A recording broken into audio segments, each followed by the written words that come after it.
ராத்திரி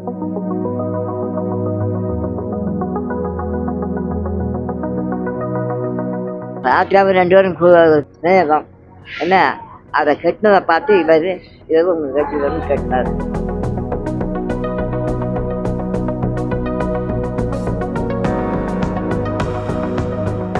திருவிழா சமயங்கள்ல வந்து அப்போ இருந்த இதுல வந்து இந்த வீடு தான் வந்து ரொம்ப உயரமான வீடு. இங்க இருந்து தான் வந்து திருவிழாவே எல்லாருமே வந்து வேடிக்கை பார்ப்பாங்க.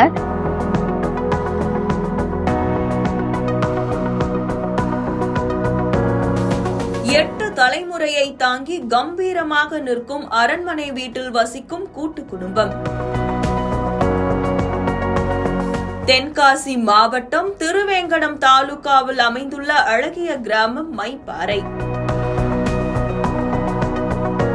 இக்கிராமத்தில் சுமார் 250 ஆண்டுகளுக்கும் மேலாக கம்பீரமாக நிற்கும் ஒரு பழமையான வீடு அதன் தனித்துவமான கட்டிடக்கலை மற்றும் கூட்டு குடும்ப வாழ்க்கையால் அனைவரையும் வியப்பில் ஆழ்த்துகிறது.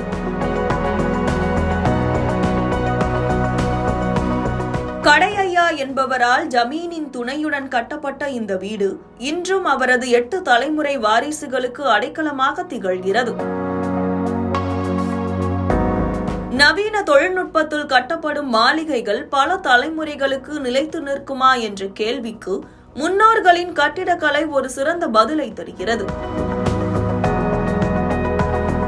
சுண்ணாம்பு, கடுக்காய், முட்டை ஓடுகள் போன்ற இயற்கை பொருட்களை கொண்டு கட்டப்பட்ட இந்த வீடு பல நூற்றாண்டுகளை கடந்தும் உறுதியுடன் நிற்கிறது.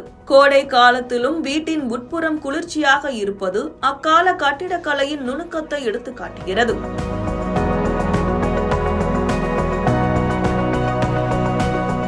இந்த வீட்டின் மற்றொரு குறிப்பிடத்தக்க அம்சம் அதன் அற்புதமான மர சிற்பங்களாகும்.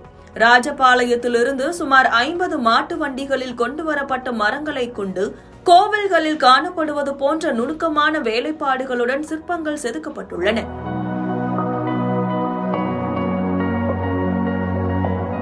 யாழிகள், கிளிகள், ஆடு, மாடு போன்ற சிற்பங்கள் தத்ரூபமாக செதுக்கப்பட்டு மூலிகைகளால் ஆன வண்ணங்களால் தீட்டப்பட்டுள்ளன. ராட்சத மரக்கட்டைகளால் ஆன கதவுகளும் பித்தளையால் ஆன கைப்பிடிகளின் அழகும் வீட்டிற்கு மேலும் மெருகூட்டுகின்றன. இன்றைய அவசர உலகில் தனி குடும்பங்களே அதிகரித்து வரும் நிலையில் 8 தலைமுறைகளை கடந்து ஒரே வீட்டில் கூட்டு குடும்பமாக வாழ்வது என்பது ஒரு அரிய காட்சியாகும். கடையாவின் வாரிசுகள் தங்கள் பாரம்பரியத்தையும் உறவுகளையும் மதித்து ஒரு கிராமத்திற்கே பெருமை சேர்க்கும் வகையில் வாழ்ந்து வருகின்றனர். இது பழமை மாறாத வாழ்வியலின் உண்மையான நிதர்சனத்தை எடுத்துரைக்கிறது. சந்தோஷமாத்தானே இருக்கும். பேரன் பேத்தி பூட்டி ஓட்டி எல்லாம் எடுத்தாச்சு. 4 தலைமுறை எடுத்துட்டேன். மைப்பாறை கிராமத்தின் இந்த அரண்மனை வீடு வெறும் ஒரு கட்டிடமாக மட்டுமல்லாமல் காலத்தால் அழியாத ஒரு பாரம்பரியத்தின் அடையாளமாகவும் தலைமுறையாக தொடரும் உறவு பிணைப்பின் உன்னத சின்னமாகவும் விளங்குகிறது. எங்களுக்குள்ள என்ன கருத்து வேறுபாடு இருந்தாலும் அதை நாங்களே பேசி சரி பண்ணிட்டு அதெல்லாம் மறந்து ஒத்துமையா சந்தோஷமா நாங்க இப்போ வரைக்கும் இருந்துட்டு இருக்கோம். இந்த வீட்டில் வந்து 10 அறைகள் இருக்கு. அது எல்லாமே வந்து மரத்தால செய்யப்பட்டது. இது எங்க தாத்தா அவங்க கெட்டினது. அதுல அவங்களோட வாரிசு அப்படின்னு சொல்லும் போது எங்களுக்கு ரொம்ப பெருமையா இருக்கு. இதை வந்து நாங்க இன்னும் நிறைய தலைமுறைக்கு வந்து இதை நாங்க பாதுகாத்து கொண்டு வரணும் அப்படின்னு ஆசைப்படுறோம்.